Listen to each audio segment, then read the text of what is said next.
अच्छा प्रोफेसर साहब, आप पढ़े लिखे आदमी हैं, सही से बताइएगा कि गुजरात में बेरोजगारी का हाल क्या है, पढ़ाई का हाल क्या है? बेरोजगारी बिल्कुल नहीं है। समझ रहे हो? पब्लिक को काम नहीं करना है, जिसको बेरोजगार बोलते हैं ना, उसको बोलते सभी को कुर्सी में बैठने की जॉब चाहिए। अपनी क्वालिफिकेशन और अपनी हैसियत के हिसाब से कोई जॉब नहीं मांगता। आप बीजेपी में भी हैं किसी विंग में? पार्टी में नहीं है मैं। आपसे पहले एक प्रोफेसर साहब कह रहे थे कहीं बेकारी नहीं है। वो तो उसको तो पगार मिलता होगा, वो उसको काम बेकारी है। ये हुई ना बात। नौकरियात को कोई बेकारी नहीं है। आम आदमी है, जो मजदूर है, आम पब्लिक है, उसको ही बेकारी है। जब किसी से मोहब्बत हो जाती है, उसकी सारी खामियां और बुराइयां भी अच्छी लगती। इसी पे तो गदगद है आप। नहीं, अरे ये कौन पूछ रहा है एलपीजी सिलेंडर का दाम, कौन पूछ रहा है पेट्रोल डीजल का दाम, सब मगन है। कंप्लीट कर भक्ति। अरे चचा, ये क्या चल रहा है? चुनाव का हम इसी तरह सबसे बात करते रहते हैं। क्या सब्जी लेने आए हैं? रोज की रोज लेते हैं? नहीं, 2-3 दिन में एक बार फ्रिज में रख देते हैं। आपके जमाने में कौन सी सरकार ने सबसे अच्छा काम किया? भाजपा ने। ये फंस गया। भाजपा की कौन सी सरकार ने? बस यही जो मोदी जी की चल रही थी वो। मोदी जी के सरकार में और दूसरी सरकारों में क्या फर्क था? मोदी जी की सरकार में और दूसरी सरकार में फर्क वो तो मैं नहीं बता सकता फर्क। आप आदमी आके इन्होंने जो प्रचार किया है हिंदू के विरुद्ध में, वो किसी के गले में नहीं उतरेगा। हिंदू के विरोध में क्या हुआ?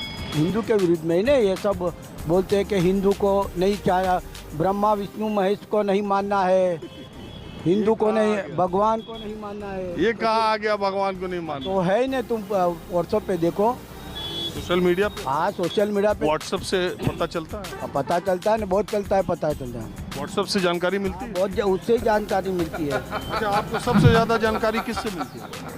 ऐसे कोई है व्हाट्सएप पे तो मिलती है, अभी किससे नहीं बता सकते हम कि भाई ऐसा कुछ नहीं है। पेपर में भी कम। कैसे आप जानते हैं कि जो व्हाट्सएप में आ रहा है वो सही है?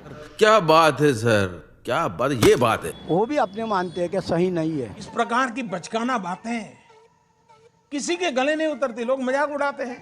पर अगर इतना भी खुलेआम दिखाना, वो भी तो थोड़ा बहुत तो सही मानना जरूरी है ना। नहीं, कौन सा काम आपको मोदी जी का सबसे अच्छा लगा? सभी काम अच्छे हैं। 370 हटा दिया, राम मंदिर बना दिया, विश्व में डंका बजा दिया। ये 3। और भी बहुत काम है, और कौन सा? बहुत है।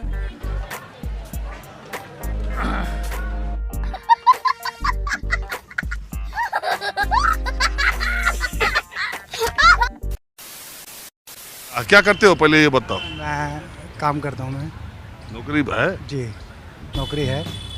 कौन कहता है नौकरी नहीं है? काम करने वाली कोई कमी नहीं है, मेहनत करने वाला होना चाहिए। आपका क्या मानना है, मोदी सरकार का क्या हिसाब किताब बन रहा है और ये इंडिया वालों के बारे में आप क्या सोचते हैं? देखिए, ज़्यादा तो मेरी नॉलेज में जो उम्र के हिसाब से ज़्यादा तो नहीं है नॉलेज। क्या बात कर रहे हैं? कितनी उम्र तो है? मेरी 30 साल की उम्र है। हाँ? 30 साल। 30 साल तो मैं उम्र ही कम है अभी। ठोक लीजिए, 5000 लौटे दिख जाना चाहिए। ये 4000 के लिए मैं यहाँ पे नहीं खड़ा हूँ, पूरा साल मेहनत करता हूँ आपके लिए बेटा। 3 काम तो बताते जाओ मोदी जी योगी जी के सरकार के। देखिए, 3 काम तो नहीं बता सकता मैं। ऐसा मत करो मेरी जान। एक चीज कह सकता हूँ, 3 काम सनातन के जो डंका बजाया उन्होंने पूरे विश्व में, बस मैं यही कहना चाहूँगा। काम भी धन्यवाद। तो बता दो यार। कौन सा काम बताऊँ, बताइए। प्रधानमंत्री मुख्यमंत्रियों के काम तो लोगों को याद रहते हैं, उन्होंने ये किया ये किया ये किया। कोई 3 काम बता दो। सबसे बड़ा काम जो है, लोग महंगाई करते हैं, महंगाई तो हो रही है, उसी के हिसाब से पैसे भी तो ले रहा है ना, salary. A few minutes later. जो सैलरी पहले बंदा 7,000। 3 काम बताओगे कि?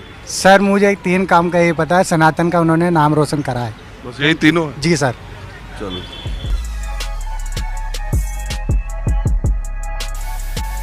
मोदी जी कोई भी बदले की कार्रवाई नहीं कर रहे हैं, जो हो रहा है वो देश में ठीक हो रहा है। तो क्या मानते हो कि जो सारे भ्रष्टाचारी विपक्ष में है? नहीं, ऐसा नहीं है। बीजेपी अपनी भी पार्टी में वो कार्रवाई करती है जो लोग भ्रष्टाचार होते हैं, भ्रष्टाचारी होते हैं। कब हो गया ये?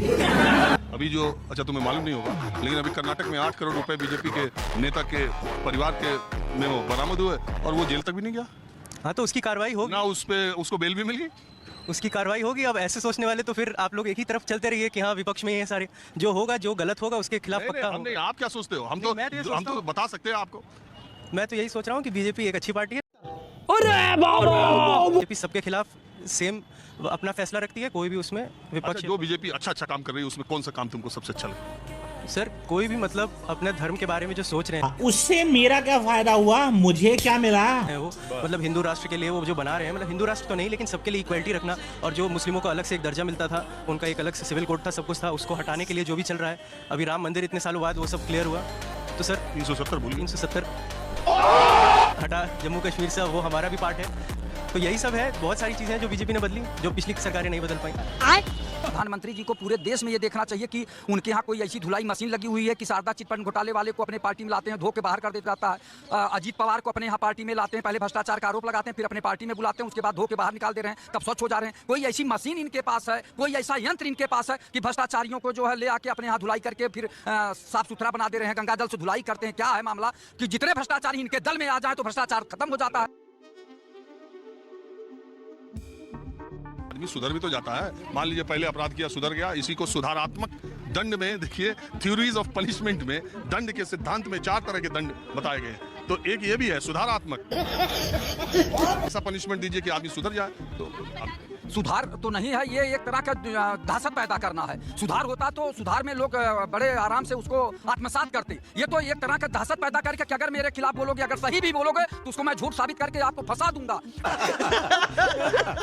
आप दहशत में रहेंगे, मेंटली टार्चर। एक तरह से तमाम विपक्ष के नेता मेंटली टार्चर हो रहे हैं इस समय, ऐसा लग रहा है। नहीं तो भ्रष्टाचारी इनके यहाँ तमाम पार्टियों में भी है। जैसे आप अभी बोल रहे थे किसी से कि विपक्ष में ही सारे भ्रष्टाचारी, विपक्ष में नहीं, इनके दल में भी तमाम भ्रष्टाचारी आए हुए हैं जो आयातित हैं या स्वयं में पहले से हैं, और उसके बाद उनको जो है पाक साफ कर दिया गया। उनके ऊपर कोई पूछताछ नहीं हो रही है, न उनको सजा दिलाई जा रही है। जैसे अभी आपने कहा कर्नाटक में किसी माननीय विधायक जी के यहाँ 8 करोड़ रुपया मिला, कहाँ से मिला, कैसे मिला? 8 करोड़ का आदमी घर में रख सकता है? ये तो बैंक में होना चाहिए। ये बताइए, इतना भाषण दे रहे, पार्टी आपकी क्या? मेरी कोई पार्टी नहीं बड़े भाई, मैं भी अखिल भारतीय भ्रष्टाचार निवारण परिषद चला रहा हूँ, बोलता रहता हूँ। अब क्या करूँ मैं भी क्या करूँ, बोलूंगा लिखूंगा और इतने तो कर सकता हूँ। तू आ गया क्या? मेरे पास कोई कौन सा? अखिल भारतीय भ्रष्टाचार निवारण परिषद वही चला रहा हूँ। मैं भी बोलता रहता हूँ, लेकिन अगर मैं बाल के बराबर भी भ्रष्टाचार कम कर लिया तब भी अपने को थोड़ा संतुष्टि मिलती है। पद मिलेगा तब तो करेंगे भ्रष्टाचार। अरे पद जिसको नहीं मिला मौका वो ईमानदार। पद तो लाल बहादुर शास्त्री जी को मिला था, पद तो जेपी आंदोलन के जयप्रकाश नारायण जी को भी बुलाया गया था, लेकिन वो पद लेने से इनकार कर दिए। पद की बात करते हैं, अन्ना जी भी आंदोलन करने के बाद उनको भी बताया गया था कि आप राष्ट्रपति बन जाइए, ये बन जाइए, नहीं गए। बीजेपी कार्यालय में एक नैथानी जी स्वर्गीय हो गए, उनको अटल जी ने कहा कि आपको गवर्नर बना देता हूं, उन्होंने कहा हमें कुछ नहीं चाहिए। सही पकड़े हैं। Big thank you for being here. अगर तुम लोग नए हो तो सब्सक्राइब करो